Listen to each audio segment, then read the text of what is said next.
இதை பரிசீலனை செய்து இந்த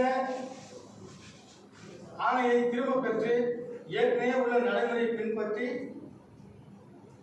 ஊழியர்களை பணியமர்த்த வேண்டும். குறிப்பாக இந்த 8997 பணியாளர்கள் அமர்த்துவதை சத்துணவு ஊழியர் சங்கம் வரவேற்கிறது.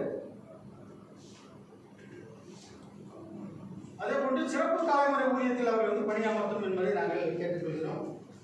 அதுபோன்று ஓய்வூதியம் ஏறக்குறைய 40 ஆண்டுகளாக பணியாற்றி ஓய்வு பெற்று செல்லக்கூடிய அந்த சத்துணவு ஊழியர்களுக்கு எங்களுக்கு போன்ற சிறப்பு காலமுறை ஊதியத்தில் பணியாற்றி ஓய்வு பெற்றிருக்கக்கூடிய கிராம நிர்வாக உதவி அலுவலருக்கு வழங்குவது போல் ரூபாய் 6750 சிறப்பு காலமுறை வாங்கும் எங்களுக்கும் வழங்க வேண்டும் என்று கோரிக்கை வைக்கின்றோம்.